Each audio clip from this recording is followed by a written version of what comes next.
السلام علیکم ورحمۃ اللہ وبرکاتہ۔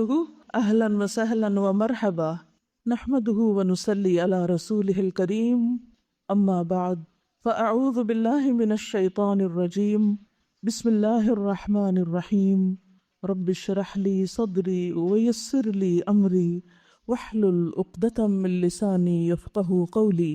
ہم قرآن مجید کا آغاز کر رہے ہیں۔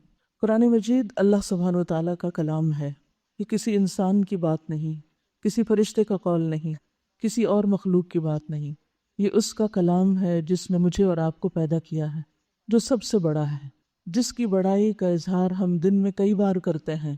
نماز کے ہر ایکشن پر اللہ اکبر کہتے ہیں کہ اللہ سب سے بڑا ہے، اور ہمارا اس پر ایمان بھی ہے کہ اللہ سب سے بڑا ہے۔ جب اللہ سب سے بڑا ہے تو پھر اس کی عزت، اس کا احترام اور اس کا ادب، اور خاص طور پر اس کے کلام کا ادب جو ہم پڑھنے جا رہے ہیں۔ مومنوں کا حال کیا ہوتا ہے کہ جب قرآن ان کے سامنے پڑھا جاتا ہے تو ان کی کیفیت کیسے ہوتی ہے؟ انما المؤمنون الذین اذا ذکر اللہ وجلت قلوبہم واذا تلیت علیہم آیاتہ زادتہم ایمانا وعلی ربہم یتوکلون الذین یقیمون الصلاة ومما رزقناہم ينفقون اولئک هم المؤمنون حقا لهم درجات عند ربهم ومغفرۃ ورزق کریم۔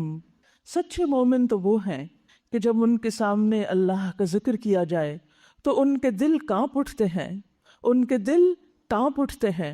اپنے دلوں کا جائزہ لیجئے، اپنے دلوں کو محسوس کیجئے، اپنے دلوں میں جھانکیے کہ اللہ کا کلام سنتے ہوئے آپ کا حال کیا ہے۔ اور جب اللہ کی آیات انہیں سنائی جاتی ہیں تو ان کا ایمان بڑھ جاتا ہے۔ کل ہم نے رمضان اور تجدید ایمان کی بات کی تھی، تو قرآن مجید پڑھنے کا مقصد بھی کیا ہے کہ ہمارے ایمان میں اضافہ ہو۔ ہم سب کو اس بات کا جائزہ لینا ہے کہ ہر روز اللہ کی کتاب پڑھنے اور سننے کے بعد کیا میرے ایمان میں اضافہ ہوا ہے؟ جب انہیں اللہ کی آیات سنائی جاتی ہیں تو ان کا ایمان بڑھ جاتا ہے اور وہ اپنے رب پر بھروسہ رکھتے ہیں۔ وہ لوگ جو نماز قائم کرتے ہیں اور جو ہم نے انہیں دیا ہے اس میں سے خرچ کرتے ہیں، یہی لوگ سچے مومن ہیں۔ انہی کے لیے ان کے رب کے پاس بہت سے درجات اور بڑی بخشش اور باعزت رزق ہے۔ انما المؤمنون الذین اذا ذکر اللہ وجلت قلوبہم، وجلت قلوبہم۔ کیا ہمارے دل محسوس کر رہے ہیں؟ کیا ہمارے دل حاضر ہیں؟ کیا ہم اس قرآن کو اپنے دلوں پر لینا چاہتے ہیں؟ یہ صرف کانوں سے سننا چاہتے ہیں؟ وَإِذَا تُلِيَتْ عَلَيْهِمْ آيَاتُهُ زَادَتْهُمْ ایمانا۔ کیا واقعی ہم اپنے ایمان میں اضافے کا ارادہ رکھتے ہیں؟ کیونکہ اللہ کے ذکر سے دلوں کی حالت بدل جاتی ہے، اللہ کے ذکر سے دلوں کو اطمینان نصیب ہوتا ہے۔ صحیح معنوں میں جو اللہ کا ذکر کرتے ہیں اور اللہ کا کلام سنتے ہیں تو ان کا حال کیا ہوتا ہے؟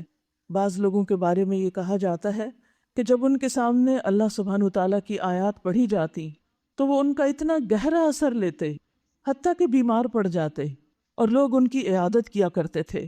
لیکن ہمارے دلوں کی سختی کا حال کیا ہے کہ جب ہم پر خوف کی آیات پڑھی جائیں تو بعض اوقات ہم ایسے گزر جاتے ہیں جیسے کوئی معمولی بات ہو، لیکن حقیقی مومن وہ ہوتا ہے جو آیات سن کر ڈر جاتا ہے، اللہ سے ڈرتا ہے، اثر قبول کرتا ہے، ان کے یقین میں اضافہ ہوتا ہے، ان کا عمل بہتر ہو جاتا ہے، ان کا اخلاق بہتر ہو جاتا ہے۔ تو قرآن مجید پڑھتے ہوئے اپنے ایمان کا جائزہ لیتے رہیں کہ کیا میرا ایمان بڑھ رہا ہے؟ کیا میرا عمل بہتر ہو رہا ہے؟ کیا واقعی قرآن میرے دل پر اثر کر رہا ہے؟ اور اس کا اثر کس رنگ میں ظاہر ہوگا؟ وَعَلَىٰ رَبِّهِمْ يَتَوَكَّلُونَ، کہ وہ اپنے رب پر ہی بھروسہ کرتے ہیں، کہ میرا اپنے رب پر توکل کتنا بڑھتا جا رہا ہے۔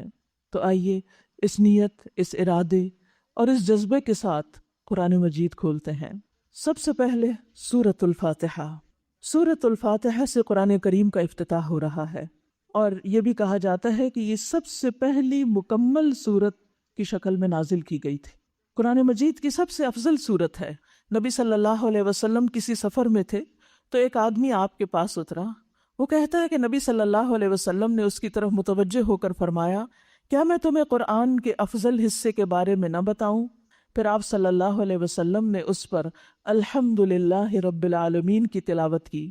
یہ سورت بے مثال سورت ہے۔ رسول اللہ صلی اللہ علیہ وسلم نے فرمایا، اللہ عز و جل نے ام القرآن یعنی فاتحہ جیسی سورت نہ تو تورات میں نازل فرمائی نہ ہی انجیل میں، اور یہی 7 مثانی ہے، یعنی بار بار یہ 7 آیات دہرائی جاتی ہیں، اور اللہ تعالیٰ فرماتے ہیں کہ یہی سورت میرے اور میرے بندے کے درمیان تقسیم شدہ ہے، اور میرے بندے کو وہی ملے گا جو وہ مانگے گا۔ اس سورت کو پڑھنے والے کی دعا قبول ہوتی ہے۔ یہ سورت شفا بھی ہے بیماروں کے لیے، دل کے بیماروں کے لیے، جسمانی بیماروں کے لیے۔ کسی بھی قسم کی تکلیف میں اس کو بار بار پڑھا جائے اور اپنے اوپر پھونکا جائے تو اللہ کے فضل سے شفا نصیب ہوتی ہے، کیونکہ قرآن شفا بھی ہے، اور خاص طور پر اس سورت کا نام الشفا ہے۔ لہٰذا قرآن پڑھنے کا ایک فائدہ یہ بھی ہے کہ انسان بہت سی بیماریوں سے نجات پاتا ہے، ایسی بیماریاں جن کا علاج ڈاکٹروں کے پاس نہیں ہے، لیکن اللہ سبحانہ تعالیٰ کی رحمت اور اللہ کا فضل ہے کہ اس نے ہمیں قرآن جیسی نعمت عطا کی کہ جس سے ہمیں دنیاوی اور اخروی یعنی آخرت کے فائدے حاصل ہوں۔ یہ ہم پر ڈیپینڈ کرتا ہے کہ ہم کتنے اور کیسے فائدے حاصل کرنا چاہتے ہیں، یہ نیتوں کے ساتھ ہے۔ تو آغاز کرتے ہیں اللہ سبحانہ تعالیٰ کی پناہ لیتے ہوئے، شیطان مردود سے بچتے ہوئے کہ وہ ہمارے دلوں میں وسوسے ڈالے اور ہمارے یقین میں کسی قسم کی کمی کرے۔ اعوذ باللہ من الشیطان الرجیم، بسم اللہ الرحمن الرحیم۔ شروع کرتی ہوں اللہ کے نام سے جو نہایت مہربان، بار بار رحم فرمانے والا ہے۔ الحمد للہ رب العالمین، الرحمن الرحیم، مالک یوم الدین۔ سب تعریف اللہ کے لیے ہے جو رب ہے سارے جہانوں کا، جو بہت مہربان، بار بار رحم فرمانے والا ہے، جو مالک ہے یوم الدین کا۔ تو ہم سب اللہ سبحانہ تعالیٰ کی تعریف کرتے ہیں، الحمد للہ، اللہ کے لیے۔ کیوں تعریف؟ کیونکہ وہ ہے اللہ، وہ ہے اصل الہ، وہ ہے ہمارا معبود، وہ ہے کہ جس کے لیے اچھے اچھے نام اور اچھی اچھی صفات ہیں، وہی جو ہمارا خالق ہے، مالک ہے، رب ہے۔ صرف ہمارا ہی نہیں، رب العالمین، سارے جہانوں کا مالک۔ وہ ساری مخلوق جو زمین پر ہے، وہ ساری مخلوق جو سمندروں کے اندر ہے، وہ ساری مخلوق جو اس فضا میں ہے، وہ ساری مخلوق جو 7 آسمانوں پر ہے، پوری کائنات کا رب، اسی نے سب کو پیدا کیا، وہی ان سب کا مالک ہے، وہی ان سب کو چلا رہا ہے۔ سب چیزیں اسی کے اختیار میں ہیں، اسی کے کنٹرول میں ہیں، اور پھر اتنی زبردست قوت کا مالک ہونے کے باوجود الرحمن، نہایت مہربان بھی ہے، بہت رحم فرمانے والا۔ دنیا میں عام طور پر آپ دیکھیں کہ جس کے پاس تھوڑا سا بھی کوئی اختیار آ جائے اس کے دل سے رحم چلا جاتا ہے، وہ لوگوں کے اوپر جبر کرنے لگتا ہے، ظلم کرنے لگتا ہے، اپنی اتھارٹی کا روب جمانے لگتا ہے۔ لیکن اللہ سبحانہ وتعالی وَلِلَّهِ الْمَثَلُ الْأَعْلَى، کہ اللہ سبحانہ وتعالی ہر چیز کا مالک ہونے کے باوجود سب سے زیادہ مہربان ہے، سب سے زیادہ شفیق ہے، اور سب سے زیادہ بار بار رحم کرنے والا ہے۔ صرف ایک بار نہیں، ہر بار ہماری ہر غلطی اور ہر کوتاہی کے بعد جب ہم اس کی طرف رجوع کرتے ہیں تو وہ ہم سے خوش ہو جاتا ہے سب سے زیادہ۔ اور پھر مالک یوم الدین، وہ مالک ہے، صرف دنیا کا نہیں، آخرت کا بھی۔ سب فیصلے اسی کے ہاتھ میں ہیں، لہٰذا جو مالک ہے تو پھر ہمیں کیا کرنا چاہیے؟ اسی کی طرف رجوع کرنا چاہیے۔